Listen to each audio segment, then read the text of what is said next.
오늘 제목은 말하는 바는 지키되 행위는 본받지 말라입니다.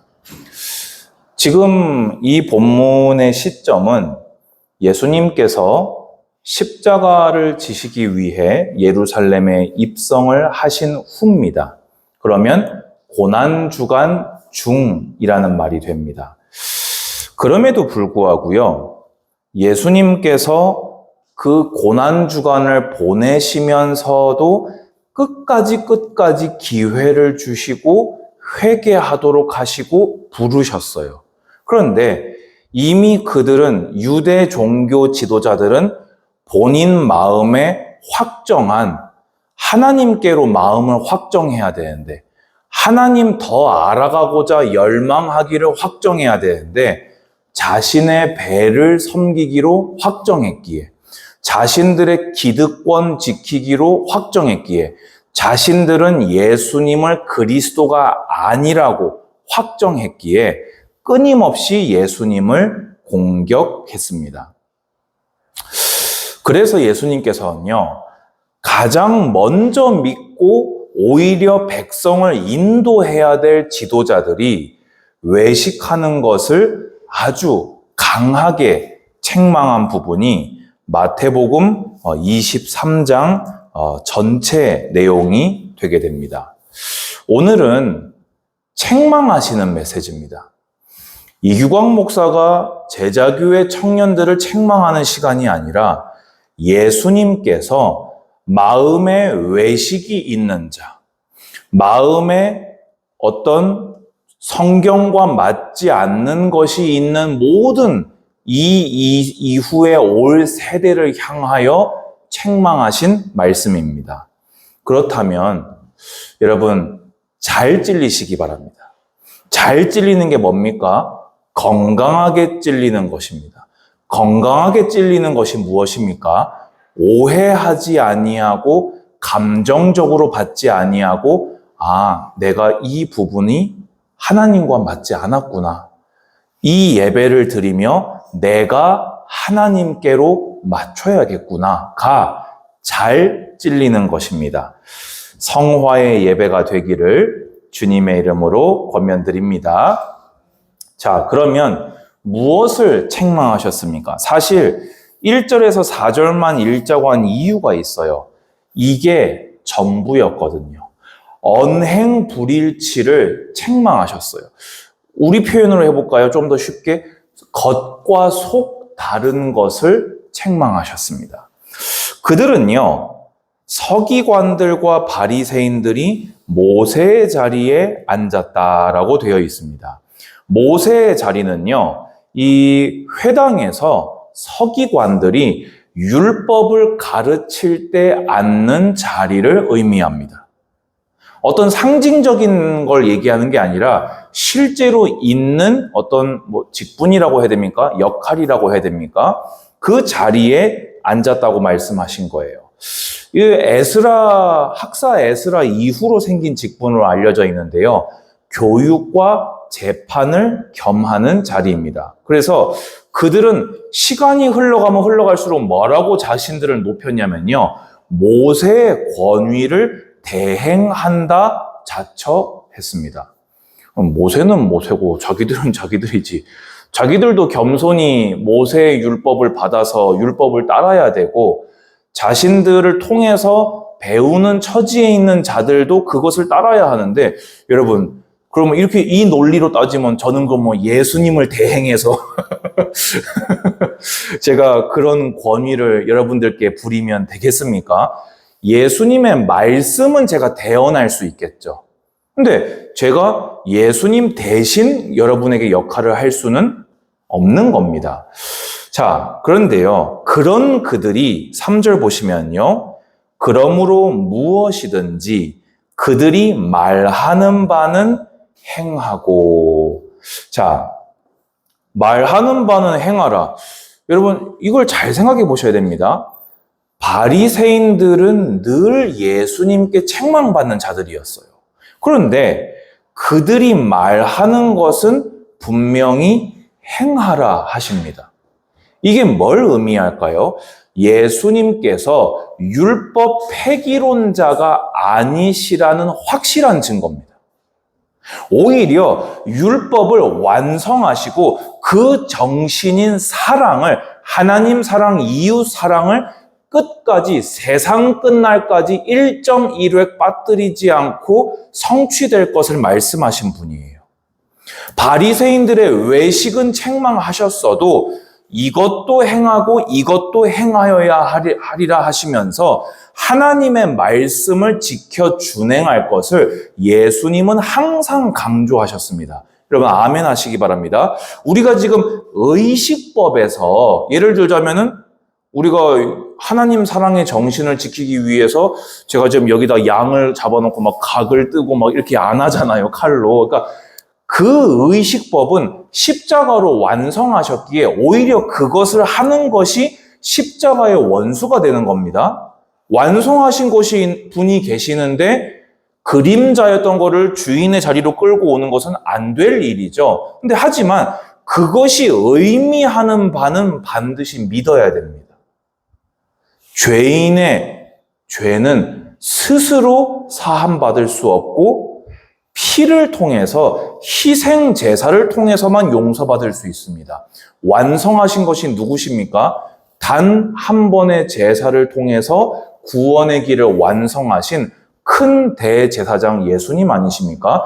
또 그 당시 있었던 어떤 그 문화에 대한 법들, 어떤 국가적으로 이렇게 상해에 대한 법들, 예를 들어서 동해보복법.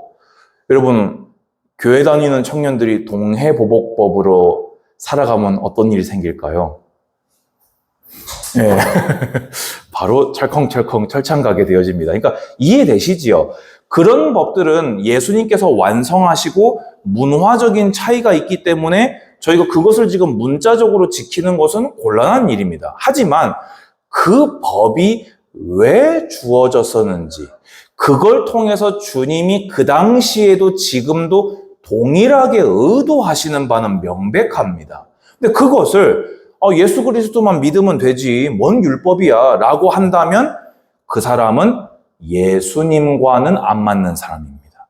본인의 주장이 어떤 논지를 가지고 있는지 저는 모르겠습니다. 하지만 확실한 것은 예수님과 그 사람은 맞지 않으니 여러분은 그 길로, 그 누룩을 주의하시기를 권면드립니다. 그런데요, 뭐라고 말씀하셨습니까? 그 뒤가 중요합니다. 그들이 하는 행위는 본받지 말라라고 되어 있습니다. 그럼 그들의 행위가 뭐였길래 본받지 말라고 하셨을까요? 그들은 말만 하고 행하지 아니한다가 그들의 행함이었습니다. 백성을 가르치고 행하라 한 그들이 정작 그들은 행할 마음이 아예 없었던 겁니다. 여러분, 오늘 이 말씀은요, 여러분들이 조금 잘 이해하셔야 됩니다. 4절을 일단 한 번 더 볼까요? 또 무거운 짐을 묶어 사람의 어깨에 지우되 자기는 이것을 한 손가락으로도 움직이려 하지 아니하며. 그래서 나중에는 이들이 뭘 만들었습니까? 율법만 지켜라가 아니고 장로들의 유전을 만들어서 장로들의 유전을 어기면 뭘 어긴 걸로 간주했지요? 율법을 어긴 걸로 간주했어요. 제가 이번에 자료를 찾아보다가 기가 찬 거를 찾았는데요. 장로들의 유전에 뭐가 있는지 아십니까? 서기관이 지나갈 때, 바리새인이 지나갈 때 머리를 숙여 인사하라는 계명까지 만들었대요. 자기들을 랍비라고 부르라고 하고 랍비라고 하지 않잖아요. 그럼 뭐라고 하냐면은 하나님의 영광을 예루살렘에서 떠나가게 하는 자로다 하고 이렇게 비난했대요.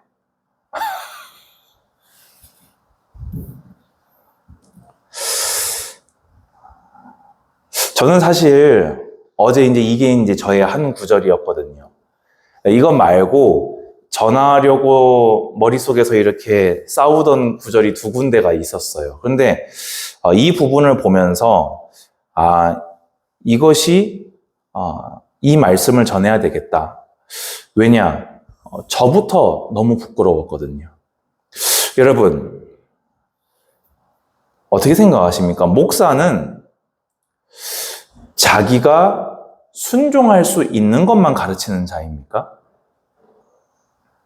자기가 기도해서 응답받고 체험한 것만 말할 수 있는 자격이 있습니까? 그렇게 하면요, 저는 글쎄요, 이 66권 중에 요만큼은 할 수 있을까요? 설교를요? 이거 너무 많나? 어떻습니까? 그러면 여러분은 전도할 때 얼만큼 들고 나가서 전도할 수 있습니까? 그래도 여러분은 요만큼. 어떻습니까? 가끔 요즘 세대의 어떤 세상 정신에 물든 자들이 이렇게 목회자가 자기도 보니까 지난번에 그 못하드마는 설교에서는 뻔뻔한 얼굴로 가르치더라, 이렇게 비난하는 자들이 있더라고요. 여러분, 그 비난이 맞습니까? 틀렸습니까? 반은 맞고 반은 틀린 말입니다. 왜냐하면 그 반이 맞다라는 것은 그 목사 본인이 할 생각이거든요.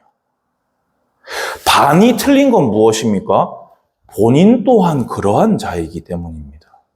예수님 사랑한다 안 했겠습니까? 그 사람이? 근데 사랑하는 대로 살았을까요? 예수님 믿노라 그 사람이 고백 안 했겠습니까? 그러면 그 사람은 예수님 믿는 대로만 살았겠습니까? 그러면 오늘 예수님이 얘기한 거랑 방금 제가 말씀드린 거랑 같은 말입니까? 오늘 좀 헷갈리지요? 저는 이거를 명백하게 얘기하고 싶어요. 완전히 다른 이야기입니다. 바리새인들은, 서기관들은요, 아예 지키고 따를 마음이 없었습니다.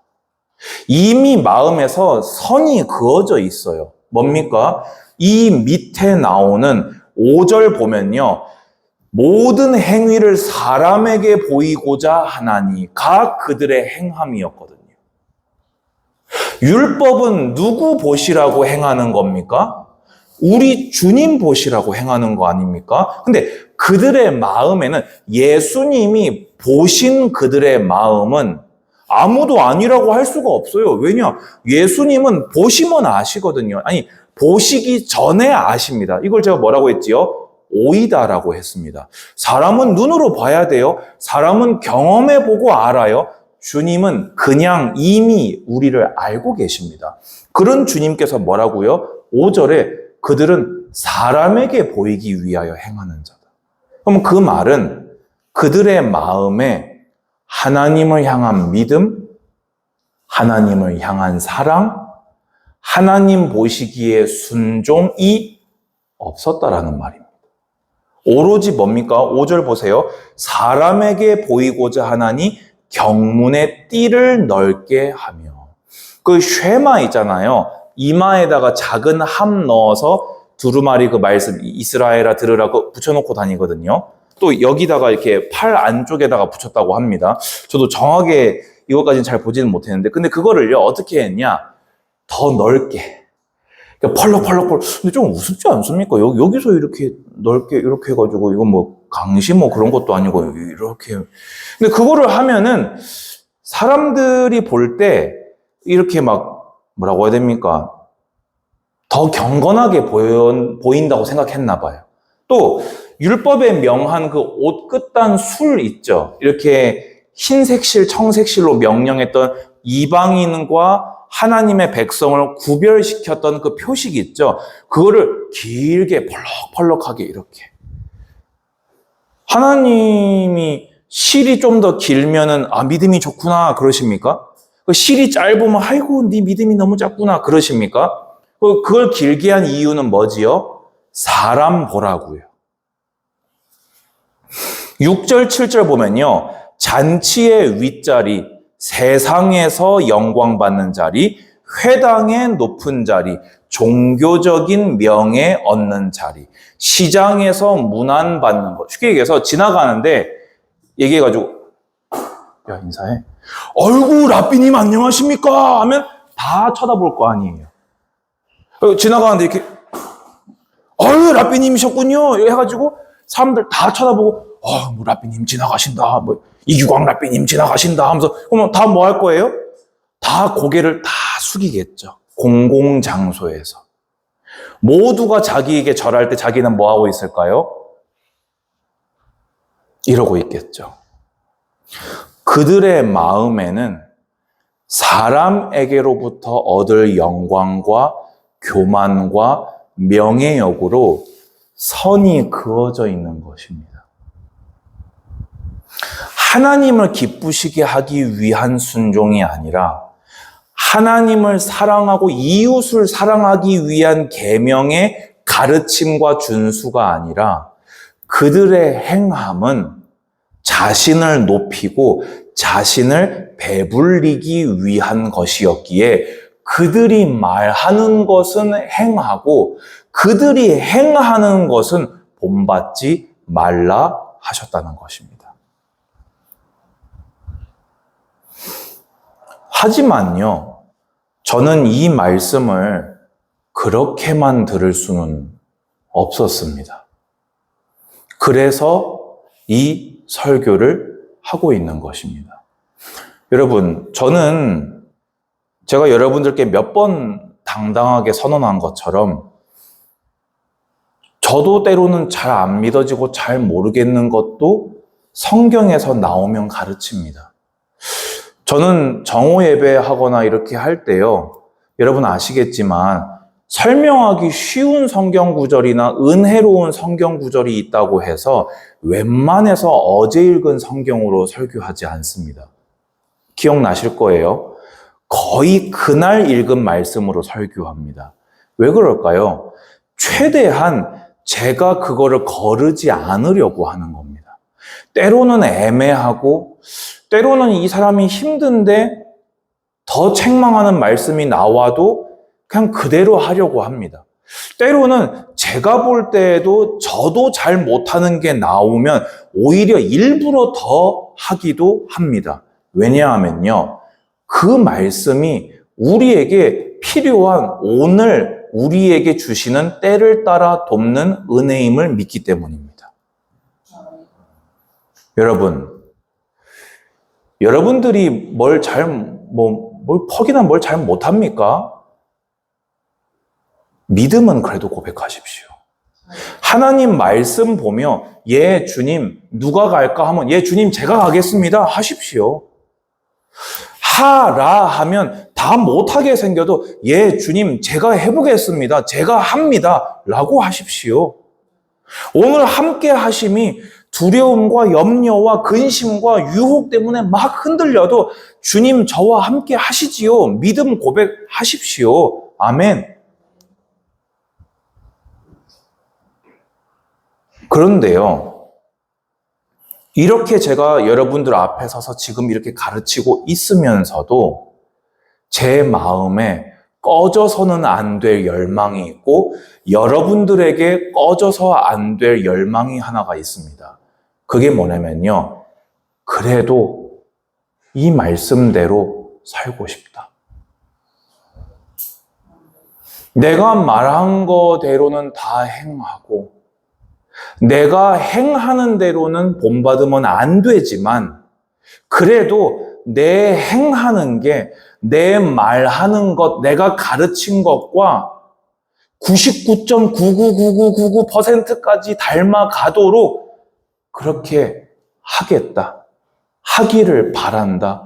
주님 바랍니다. 도우시옵소서가 그 열망이 여러분에게서 끊어지지 않게 되기를 주님의 이름으로 축원합니다. 바리새인들요, 주님 잘 믿겠다고 모인 사람들입니다. 처음에요. 제가 계속 말씀드리죠.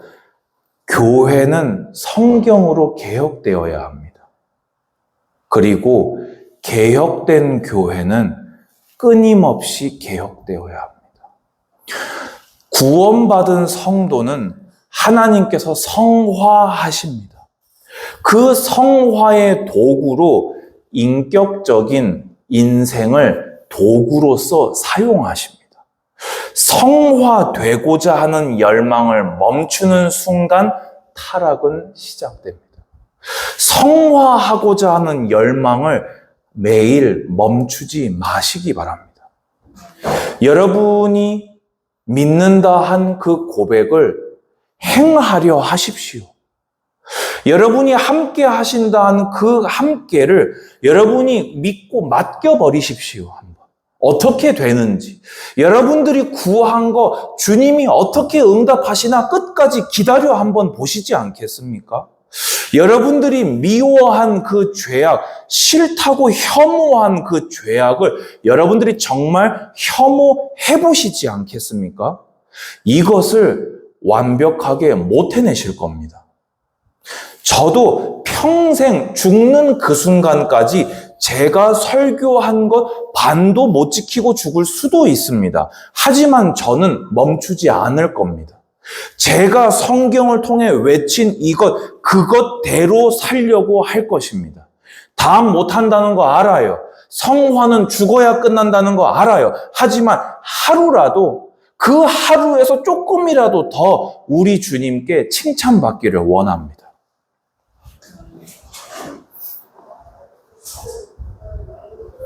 그래서요, 주님은요, 8절부터 보세요. 랍비라 칭함을 받지 말라. 쉽게 해서 선생이라고 부름받게 하지 마라. 이 말은 교회 안에 목사, 장로 이런 거 두지 마라 그 말이 아닙니다. 있는 현 직분을 직분대로 부르지 마란 말이 아니에요. 무슨 말입니까? 제가 여러분들을 이규광 제자 삼으려고 너희는 나를 스승으로 여겨라고 자처하지 말라는 겁니다. 왜지요? 선생은 하나요 돼 있습니다. 한 분 누구십니까? 우리 주님이 계시잖아요. 높임 받으려고 하지 말라는 거예요. 또 뭐라고 돼 있습니까? 땅에 있는 자를 아버지라 하지 마라. 여러분 집에 가서 부모님한테 아버지한테 아버지라 하지 마라 그 말이 아니라 여러분이 만약에 저를 목사님은 저의 진짜 아버지세요.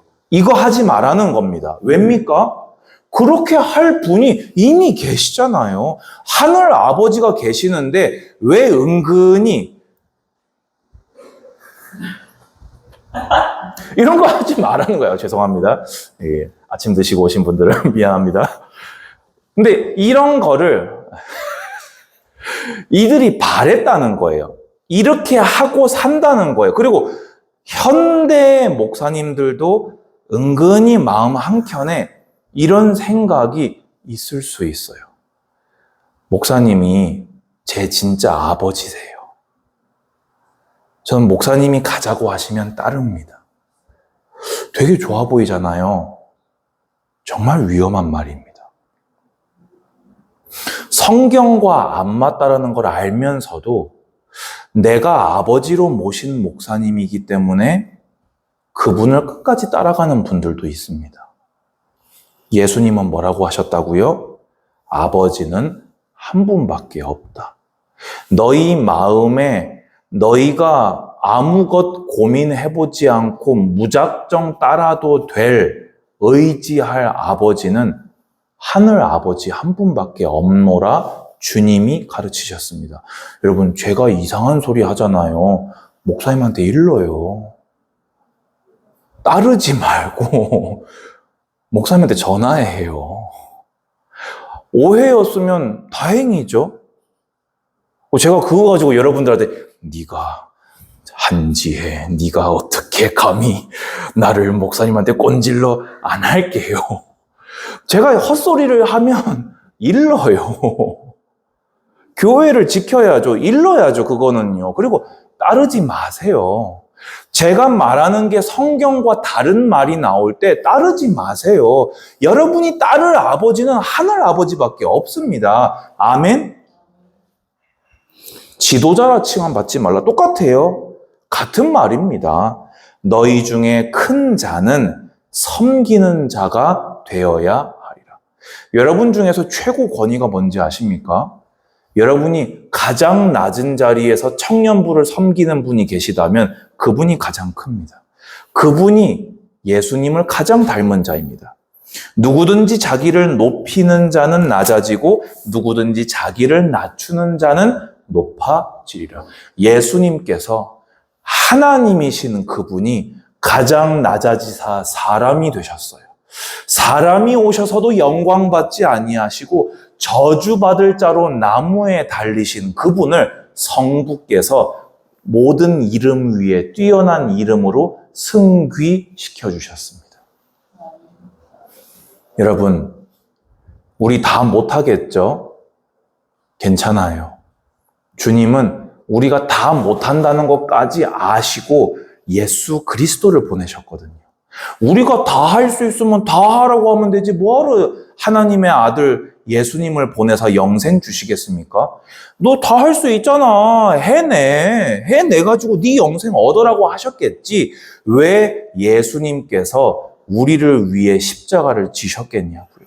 그러면 그 큰 사랑을 받았다면 이제는 주님의 뜻을 따라서 어떻게 해서든 조금이라도 더 주님을 닮아가기를 열망하는, 구하고 찾고 두드리는 우리 모든 청년들 되기를 권면드립니다. 결론입니다. 같은 말입니다. 다 할 수 없음을 인정하면서도 주님의 뜻 따라 성화의 길 걸어갑시다. 오늘 여기서 나온 것은 의도적으로 그럴 마음이 없는 자, 마음에 하나님과 나 사이에 선을 그어버린 자에 대한 말씀입니다. 두 번째입니다. 하나님께 인정받는 능력 있는 경건의 삶을 택하십시오. 그럼 이 반대는 뭐겠습니까? 경건의 껍데기만 있는, 능력 없는 경건은 무엇입니까? 사람에게 보이고자 경건하는 자. 여러분, 골방에서 조용히 성경 읽으세요. 지하철 타고 출근하시면서 아무도 모르게 그 출근길을 여러분의 골방으로 만드십시오. 사람들이요, 여러분 기도하는 줄 아무도 모르지만 그 능력 있는 경건이 여러분을 하나님 앞으로 인도할 것입니다. 가장 낮은 자리, 가장 섬기는 자리, 아무도 모르겠지요? 여러분, 제가 주중에 뭐 하고 다니시는지 여러분 아십니까? 우리 담임 목사님도 저 뭐 하는지 확인 안 하십니다. 네, 하나님은 제가 뭐 하는지 아십니다. 그렇게 하나님 앞에 가장 낮고 섬기는 자리로 예수님 따라 살아가시기를 권면드립니다. 오늘 이 말씀은 정말 여러분들이 좀 마음에 새기시고, 저는 진짜 이 말씀을 딱 들었을 때 이렇게 뭔가 이렇게 푹 쑤시는 것 같았어요. 그들이 말하는 바는 행하고 지키되 그들의 하는 행위는 본받지 말라. 그들은 말만 하고 행하지 아니하는도다. 이것이 여러분과 가장 먼 예수님의 말씀이 되기를 주님의 이름으로 축복합니다. 주님 감사합니다. 다 할 수 없음을 안다 하더라도 어제보다 오늘 믿음의 진보를 보이니 한 걸음 더 주께로 나아가는, 구하고 찾고 두드려 일생의 성화의 길을 다하는 우리 청년들 되게 하옵소서. 예수님의 이름으로 기도합니다. 아멘.